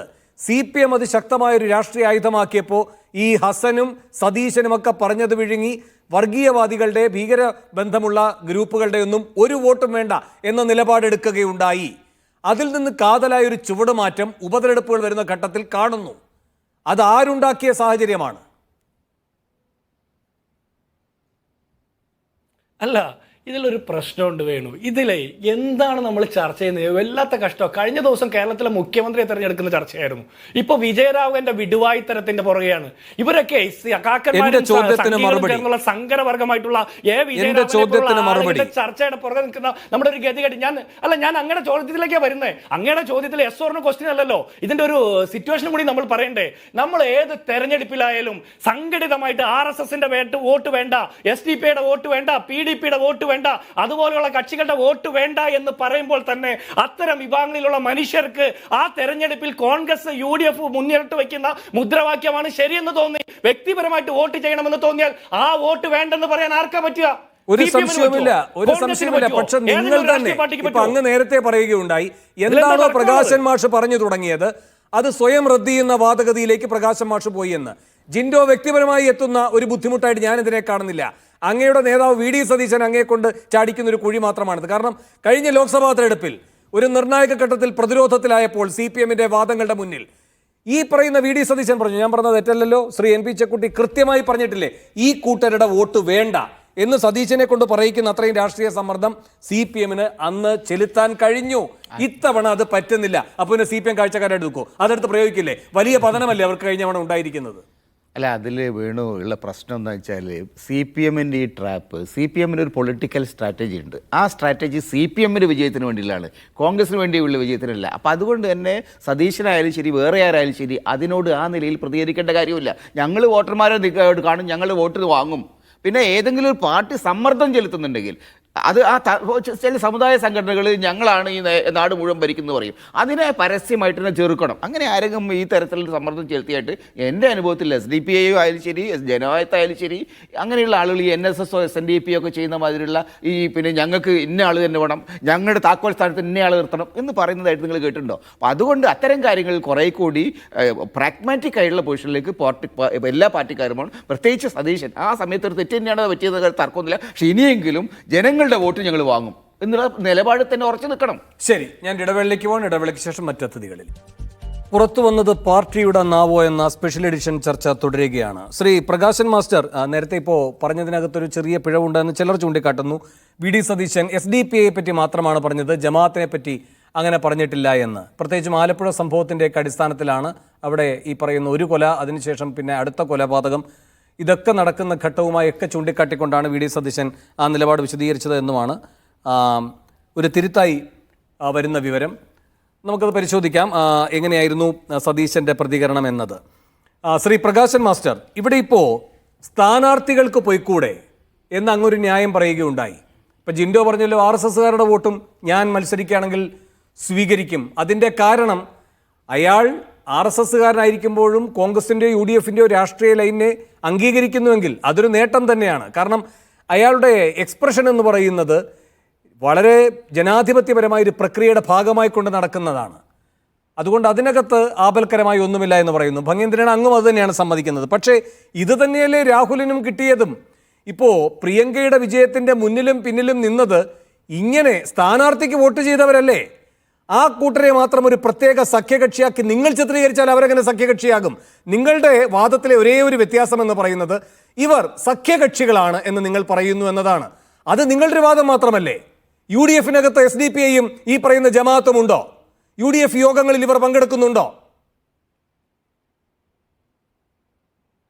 ഈ വ്യക്തി എന്നുള്ള നിലക്ക് ആളുകളുടെ വോട്ട് വാങ്ങുന്നതും ഒരു പാർട്ടിയുമായി ബന്ധപ്പെട്ട് അവരുടെ വോട്ട് മൊത്തമായി ചോദിക്കുന്നതും രണ്ടാണ്. ഇപ്പം ഞാൻ ഒരു കാര്യം പറയാം. മത്സരിക്കാൻ രാഹുൽ ഗാന്ധി തീരുമാനിച്ച സമയത്താണ് ഇവിടെ 2019 മാർച്ച് 15 ഇവിടെ KTDCയുടെ കൊണ്ടോട്ടി ഹോട്ടലിൽ വെച്ചിട്ട് ഒരു ചർച്ച നടത്തിയത്. ആരായിരുന്നു ചർച്ചയിൽ? ലീഗിൻ്റെ നേതാക്കളായിട്ടുള്ള കുഞ്ഞാലിക്കുട്ടിയും ET മുഹമ്മദ് ബഷീറും അതുപോലെ SDPയുടെ നേതാക്കന്മാരായിട്ടുള്ള നസീറുദ്ദീൻ ഇളമരവും അബ്ദുൽ മജീദ് ഫൈസിയും. അതിൻ്റെ ലൈവായിട്ടുള്ള കാര്യം മാതൃഭൂമി ന്യൂസിൽ വന്നിട്ടുള്ളതാണല്ലോ. നിങ്ങൾ വേണമെങ്കിൽ മാർച്ച് 15 2019 ലൈവ് ഒന്ന് പരിശോധിക്കുക. ഇത് രണ്ടും ഒന്നാണ്. ഒരു തെരഞ്ഞെടുപ്പിൽ ഒന്നിച്ച് മത്സരിക്കത്തക്ക നിലക്കുള്ള ഇപ്പൊ SDPIക്ക് എങ്ങനെയാണ് ഇവിടെ UDF ജയിച്ചപ്പോൾ ആദ്യം അവിടെ യുക്തിപ്രകാരമാണെങ്കിൽ അങ്ങ് പറയുന്ന അങ്ങയുടെ യുക്തിയാണെങ്കിൽ ആ സ്ഥലത്ത് നമ്മളൊക്കെ കണ്ടാണ് അതിന്റെ ദൃശ്യങ്ങൾ. കുഞ്ഞാലിക്കുട്ടി അതിന് മുമ്പ് രക്ഷപ്പെട്ടു പോകുന്നതും ഒക്കെ നാം കണ്ടതാണ്. ഈറ്റിയാണ് അതിൽ പെട്ടുപോയത്. പക്ഷെ ഈറ്റി സ്ഥാനാർത്ഥിയായിരുന്നു. ഒരു സർക്കാർ സംവിധാനത്തിന്റെ ഭാഗമായ കെട്ടിടത്തിൽ വെച്ചാണ് കൂടിക്കാഴ്ച. പേര് ഞാൻ പറഞ്ഞല്ലോ. അല്ല, അവിടെ സംസാരിച്ചവരുടെ പേര് ഞാൻ പറഞ്ഞല്ലോ. സംസാരിച്ചവരല്ല ഈ പറയുന്നത് കുഞ്ഞാലിക്കുട്ടി സ്ഥാനാർത്ഥിയാണോ? കുഞ്ഞാലിക്കുട്ടിയും അതുപോലെ മുഹമ്മദ് ബഷീറും നസീറുദ്ദീൻ ഇളമരവും അബ്ദുൽ മജീദ് ഫൈസിയും. പ്രകാശ് മാഷെ ഈറ്റി സ്ഥാനാർത്ഥിയാണ്. അവര് പാർട്ടി ആക്കുമ്പോഴേക്ക് ഈറ്റി സ്ഥാനാർത്ഥിയെ കാണാൻ വേണ്ടി 4-5 വോട്ടർമാർ വന്നു. എന്താ കുഴപ്പം? അങ്ങനെയല്ലല്ലോ ഉണ്ടായത്. അവർ തമ്മിൽ ഇരുന്ന് ചർച്ച നടത്തുന്ന ഫോട്ടോ ആണല്ലോ മാതൃഭൂമിയിൽ വന്നത്. പ്രകാശമാഷെ, നിങ്ങളുടെ സിക്കാർ MP ബാക്കിയുള്ള സ്ഥലങ്ങളിലുമൊക്കെ വോട്ട് വേണം എന്നുകൂടി പറയാനാണോ അങ്ങനെ പറയുകയും അത് കിട്ടുകയും ചെയ്തതിന്റെ സ്നേഹപ്രകടനം കൂടി നടത്താനാണോ ജമാഅത്തെ ഓഫീസിൽ പോയത്? ജമാഅത്തെ ഓഫീസിൽ നിങ്ങളുടെ MP പോയത് എന്തിനാണ് എന്ന് നിങ്ങൾ പറയുന്നത് മാത്രം വിശ്വസിക്കണം. അതുകൂടാതെ ETയും നസറുദ്ദീൻ ഇളമരവും തമ്മിൽ എന്താണ് നടത്തിയത്, കൂടിക്കണ്ട് എന്താണ് തീരുമാനിച്ചത് എന്ന കാര്യവും നിങ്ങൾ പറയുന്നത് തന്നെ വിശ്വസിക്കണം. അതൊരു വല്ലാത്ത ജനാധിപത്യ സമീപനമാണ്. അല്ല, നിങ്ങൾക്ക് ലീഗിനെ രക്ഷിക്കാൻ താല്പര്യം ഉണ്ടാവും, എനിക്ക് താല്പര്യമില്ലല്ലോ. ഞാൻ അങ്ങയുടെ യുക്തിയെ പറ്റി ആദ്യം ആ ചർച്ചയെ പറ്റി പറഞ്ഞ കാര്യം എന്താ? ഞാനെന്താ പറഞ്ഞത്? ലീഗുകാർ ഈ ചർച്ചയെ പറ്റി ആദ്യം പറഞ്ഞെന്താ? നിഷേധിക്കല്ലേ? പിന്നീടാണല്ലോ അതിന്റെ ലൈവിലുള്ള കാര്യങ്ങളെല്ലാം വന്നത്. അതൊക്കെ എത്ര ശരിയാണ്. സമയം അവരോട് ചർച്ച അതൊക്കെ നടത്തിയിരിക്കുന്നത്? ശരിയാണ്. ഈ അതൊക്കെ പറയുന്ന ശരിയാണ്. മുഹമ്മദ് തർക്കമില്ല. ബഷീറിനും ഉരുണ്ട് കളിച്ചു ലീഗ് നേതൃത്വം, അതൊക്കെ ശരി. പക്ഷേ പിന്നെ അല്ല, ഒരു സെക്കൻഡ് അല്ല സാർ, ചോദ്യം ഇതാണ്. ET സ്ഥാനാർത്ഥിയല്ലേ? സ്ഥാനാർത്ഥി നസറുദ്ദീൻ ഇളമരത്തോട് വോട്ട് ചോദിച്ചാലും എന്താ കുഴപ്പം? എന്താ കുഴപ്പം? അങ്ങയുടെ യുക്തിപ്രകാരമാണ്. എന്താ കുഴപ്പം? തെറ്റില്ല. അതേ പറയും, നിങ്ങൾക്ക് അവരെ രക്ഷിക്കാൻ താല്പര്യമുള്ളതുകൊണ്ട് നിങ്ങൾ അതിനെ അങ്ങനെയല്ല, അങ്ങ് പറഞ്ഞതാണ്. അങ്ങ് മത്സരിക്കുന്ന ഘട്ടത്തിൽ എല്ലാവരോടും പോയി ചോദിച്ചിട്ടുണ്ട്. നസറുദ്ദീൻ ഇളമരം ആ വഴിക്ക് വന്നില്ല, അതുകൊണ്ട് അങ്ങ് അദ്ദേഹത്തോട് ചോദിച്ചിട്ടുണ്ടാവില്ല. അത്രയല്ലേ വ്യത്യാസം ഇതിനകത്ത്. പി കെ കുഞ്ഞാലിക്കുട്ടി മത്സരിക്കുന്ന സ്ഥലത്തെ വോട്ടർ അല്ല നസറുദ്ദീൻ ഇളമരം, നിങ്ങൾക്കറിയോ? ശരിയാണ്, അറിയാണ്. വോട്ട് ചോദിക്കുന്നേ അല്ലല്ല, അങ്ങനെയല്ല. നോക്കൂ, ET ഒരു സ്ഥാനാർത്ഥിയാണ്. സ്ഥാനാർത്ഥി ഒരു മണ്ഡലത്തിലെ വോട്ടർമാരോട് മാത്രമാണ് വോട്ട് ചോദിക്കേണ്ടത് എന്നതാണോ അങ്ങയുടെ നിലപാട് അക്കാര്യത്തിൽ? സ്ഥാനാർത്ഥി ആ മണ്ഡലത്തിൽ അയാൾ വ്യക്തികളോട് വോട്ട് ചോദിക്കുന്നത് ആ മണ്ഡലത്തിലേ ചോദിക്കുള്ളൂ. അതാണ് പറഞ്ഞത്. പാർട്ടിയായി പിന്നെ അല്ല, ശരി, വ്യക്തിയോട് വോട്ട് ചോദിക്കുന്നതും പാർട്ടിക്കാരും മറ്റൊരു പാർട്ടിക്കാരോട് വോട്ട് ചോദിക്കുന്ന രണ്ടാണ്. എന്തെങ്കിലും നിങ്ങൾ മനസ്സിലാക്കും. അല്ല, ഒരു സെക്കൻഡ് അതിനകത്തൊരു യുക്തിയുണ്ട്.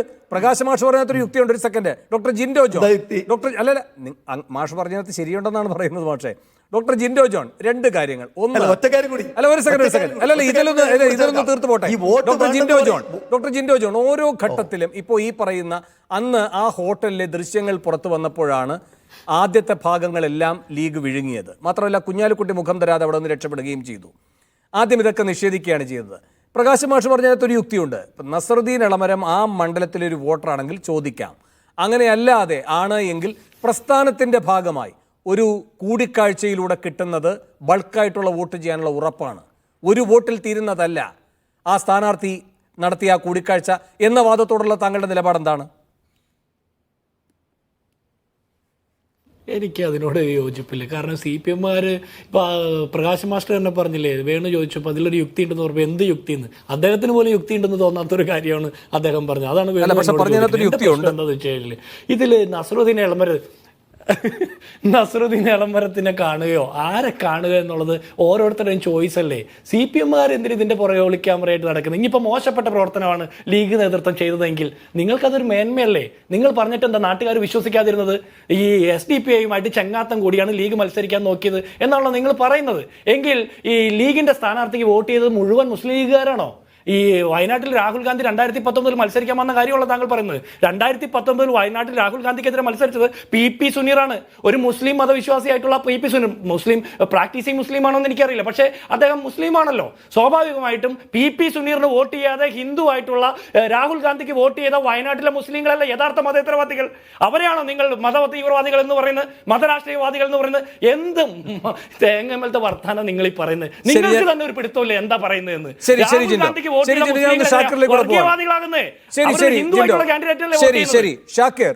ഷാക്കിർ, ഇവിടെ ഇപ്പോ ഈ ജമാഅത്തുമായി ബന്ധപ്പെട്ട് പ്രകാശ് മാഷ് പറഞ്ഞൊരു കാര്യമുണ്ട്. കേരളത്തിന് പുറത്ത് ഇപ്പോഴും ഇത്തരം ശക്തമായൊരു നിലപാട് CPM ഇവിടെ എടുത്തിരിക്കുമ്പോഴും സ്ഥാനാർത്ഥികൾ എന്ന നിലയിൽ നിങ്ങളുടെ ആസ്ഥാന കേന്ദ്രങ്ങളിൽ ഓഫീസുകളിൽ പോയിട്ടുണ്ടാകാം, നിങ്ങളുടെ അമീർ അടക്കമുള്ള ആളുകളെ കണ്ടിട്ടുണ്ടാകാം, ശൂറ അംഗങ്ങളെ കണ്ടിട്ടുണ്ടാകാം. പക്ഷെ അതൊക്കെ സ്ഥാനാർത്ഥി പോയി കാണുന്നതാണ് വോട്ടർമാരെ. അതിനോടുള്ള നിങ്ങളുടെ നിലപാടെന്താണ്? കേരളത്തിൻ്റെ പുറത്തെ കാര്യം പറയാം വേണു. ഞാൻ കേരളത്തിലെ കാര്യം തന്നെ പ്രകാശ് മാഷോട് ചോദിക്കട്ടെ. ബാബരി മസ്ജിദിൻ്റെ പൊളിക്കലിന് ശേഷം നടന്ന തെരഞ്ഞെടുപ്പ്, 1996 തെരഞ്ഞെടുപ്പ്, പൊതു തെരഞ്ഞെടുപ്പുണ്ട്, കേരള നിയമസഭാ തെരഞ്ഞെടുപ്പുണ്ട്, 2011 തെരഞ്ഞെടുപ്പ്, 2009 ലോക്സഭാ തെരഞ്ഞെടുപ്പ്, 2011 നിയമസഭാ തെരഞ്ഞെടുപ്പ്, 2006 നിയമസഭാ തെരഞ്ഞെടുപ്പ്. ഈ തെരഞ്ഞെടുപ്പിലെല്ലാം ജമാഅത്തെ ഇസ്ലാമി ഒന്നുകിൽ സമ്പൂർണ്ണമായി LDF-നെ പിന്തുണച്ചു, അല്ലെങ്കിൽ ഭൂരിപക്ഷ മണ്ഡലങ്ങളിൽ LDF-നെ പിന്തുണച്ചു. ഇതിൽ സമ്പൂർണ്ണമായി പിന്തുണച്ച ഇലക്ഷനുണ്ട്, ഭൂരിപക്ഷ മണ്ഡലം മുൻതൂക്കം നൽകി പിന്തുണച്ച തെരഞ്ഞെടുപ്പുകളും കഴിഞ്ഞു പോയിട്ടുണ്ട്. ആ സമയത്തൊക്കെ CPM എന്താണ് ജമാഅത്തെ ഇസ്ലാമിയുടെ വോട്ടിനെ കുറിച്ച് അവർ പറഞ്ഞത്? ഞങ്ങൾക്ക് ഈ വോട്ട് വേണ്ട എന്നവർ പറഞ്ഞോ? പറഞ്ഞില്ലെന്ന് മാത്രമല്ല, ശ്രദ്ധേയമായ 2 തെരഞ്ഞെടുപ്പ് തീരുമാനങ്ങൾ എന്ന് പറഞ്ഞ് എഡിറ്റോറിയൽ ഇത് ദേശാഭിമാനിയാണ്. അതിൽ ഒരു തെരഞ്ഞെടുപ്പ് തീരുമാനം എന്താണ്? ജമാഅത്തെ ഇസ്ലാമി കേരളത്തിൽ ഇടതുപക്ഷ ജനാധിപത്യ മുന്നണിക്ക് വോട്ട് ചെയ്യാൻ തീരുമാനിച്ച കാര്യത്തെക്കുറിച്ചാണ് പറയുന്നത്. ശ്രദ്ധേയമായ രണ്ട് തീരുമാനങ്ങൾ എന്നത്. ജമാഅത്തെ ഇസ്ലാമിയുടെ തെരഞ്ഞെടുപ്പ് പിന്തുണയെ UDF പലപ്പോഴും പ്രശ്നവൽക്കരിക്കാൻ ശ്രമിച്ചപ്പോൾ ശ്രീ പിണറായി വിജയൻ, ശ്രീ പാലോളി മുഹമ്മദ് കുട്ടി തുടങ്ങിയ CPM-ന്റെ സമുന്നതരായ നേതാക്കൾ അതിന് പ്രതിരോധം തീർത്തത് പത്രമാധ്യമങ്ങളിൽ ഇന്നും രേഖപ്പെടുത്തപ്പെട്ട കാര്യമാണ്. ശരി ഷാക്കർ, എനിക്ക് സമയം കുറവുള്ള മറുപടി. നിങ്ങൾക്കൊപ്പം നിന്നതിന്റെ സന്ദർഭങ്ങളാണ് ജമാഅത്തിന്റെ പ്രതിനിധി ഇവിടെ വിശദീകരിച്ചത്. നിങ്ങൾ അവർക്കൊപ്പം നിൽക്കുന്നു എന്ന നിങ്ങളുടെ പ്രതികരണം കൂടെ ഉദ്ധരിച്ചുകൊണ്ടാണ് അങ്ങയുടെ മറുപടി. ഞാൻ ഇക്കാര്യത്തിലുള്ള പാർട്ടി നിലപാട് പറഞ്ഞിട്ടുണ്ട്. ഇത്തരം വർഗീയ പ്രസ്ഥാനങ്ങൾ ഇന്ത്യ രാജ്യത്തിന് ആപത്കാരികളാണ്. ഇപ്പോൾ ജമാഅത്ത് ഇസ്ലാമിയുടെ നേതാവ് മൗദൂദി ഇസ്ലാം രാഷ്ട്രത്തിന് വേണ്ടി ബാധിക്കുന്ന ആളാണ്. തെരഞ്ഞെടുപ്പുകൾ നടന്ന ഘട്ടങ്ങൾ ദേശാഭിമാനിയുടെ മുഖപ്രസംഗം എഴുതിയപ്പോ മൗദൂദിയുടെ ഈ മതരാഷ്ട്രവാദമൊക്കെ മറന്നുപോയിട്ടാണോ എഴുതിയത്? ഞാൻ പറയാം, സമയമില്ല, വേഗം ഞാൻ പറയാം. ഞങ്ങൾ ഈ പ്രസ്ഥാനങ്ങൾ നല്ല സംഘടനകളാണ് എന്ന് ഒരിക്കലും പറഞ്ഞിട്ടില്ല. പിന്നെ ഞങ്ങൾക്ക് ഉറപ്പിച്ച് പറയാൻ കഴിയുന്നത് ഇത്തരം പാർട്ടികളുമായിട്ട് കൂട്ടുകെട്ടോ സഖ്യമോ മുന്നണിയോ ഒരു കാലത്തും CPM ഉണ്ടാക്കിയിട്ടില്ല. പിണറായിയും കോടിയേരിയും ജമാഅത്തിന്റെ ആസ്ഥാനത്ത് പോയത് എന്തിനാണ്? ഒരു സെക്കൻഡ്, ജമാഅത്തിന്റെ ആസ്ഥാനത്ത് പോയത് എന്തിനാണ്? അല്ല, ഒരു സെക്കൻഡ് ജിൻഡോ, ഒരു സെക്കൻഡ്. പ്രകാശം മാഷെ, പിണറായി വിജയനും കോടിയേരിയും, അല്ല ഒരു സെക്കൻഡ് ജിൻഡോ, ഒരു സെക്കൻഡ്. അല്ല, ET-യും കുഞ്ഞാലിക്കുട്ടിയും നടത്തിയ കൂടിക്കാഴ്ചയെ പറ്റി പറയുന്ന പ്രകാശം മാഷോടുള്ള ചോദ്യം, ഈ പറയുന്ന ജമാഅത്തിന്റെ ആസ്ഥാനത്ത് എന്തിന് കോടിയേരിയും പിണറായി പോയി? രണ്ടും കൂടെ ഒരുമിച്ച് മത്സരിക്കുകയല്ല. ഈ കൂടിക്കാഴ്ച നടക്കുമ്പോൾ പിണറായി മത്സരിക്കുകയല്ല, പിണറായി പാർട്ടി സെക്രട്ടറിയാണ്. ഈ പറയുന്ന കോടിയേരി തലശ്ശേരിയിലാണ്. തലശ്ശേരിയിലെ വോട്ടർമാരെല്ലാവരും കൂടി അന്ന് ചേർന്നിരുന്നോ ഈ പറയുന്ന ജമാഅത്തിന്റെ കോഴിക്കോട്ടെ ആസ്ഥാനത്തിൽ? എന്തിന് രണ്ടുപേരും കൂടി അവിടെ പോയി? ET-യും കുഞ്ഞാലിക്കുട്ടിയും അവിടെ പോയി ഇവരെ കണ്ടുവെങ്കിൽ, അതിനൊരു അപാകതയുണ്ടെങ്കിൽ എന്തിന് ഈ പറയുന്ന കോടിയേരിയും പിണറായിയും ജമാഅത്തിന്റെ ആസ്ഥാനത്ത് പോയി? തെരഞ്ഞെടുപ്പുമായി ബന്ധപ്പെട്ട് പിണറായിയോ കോടിയേരിയോ ഇവരുടെ പിന്തുണ തേടിയിട്ട് പോയി എന്നുള്ളത് വസ്തുതയേയല്ല. അങ്ങനെ ഒരു കാര്യം നടന്നിട്ടേ ഇല്ല. പറയാൻ കഴിയില്ല. ഷാക്കർ, വേഗം മറുപടി.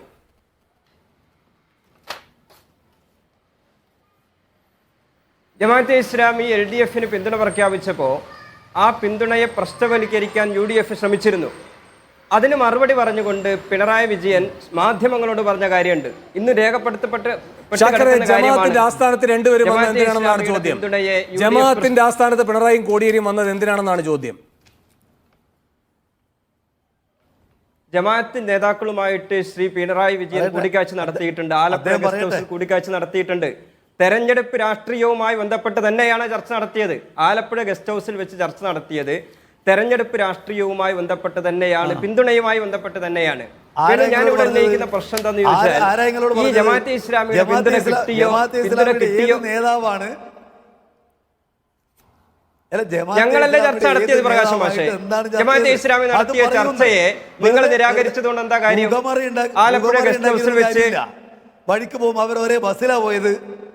അങ്ങനെ പറഞ്ഞിട്ട് കാര്യം, ഒരേ ബസ്സിലാ പോയത്, ഒരേ ഗസ്റ്റ് ഹൗസിലാ താമസിച്ചത്, അങ്ങനെ പറഞ്ഞുകൊണ്ട് കാര്യമില്ല. പ്രകാശം മാഷ് പറഞ്ഞു എവിടെയാണ് CPM-നെ കൊണ്ട് എത്തിക്കുന്നത്? അല്ല, മാഷ് പറഞ്ഞല്ലോ അവര് ഗസ്റ്റ് ഹൗസിലല്ല. ഞാൻ നേരത്തെ യഥാർത്ഥത്തിൽ KTDC-യുടെ ഗസ്റ്റ് ഹൗസിലാണ് കുഞ്ഞാലിക്കുട്ടിയും ET-യും കൂടി ചായ കുടിക്കാൻ കഴിയത്.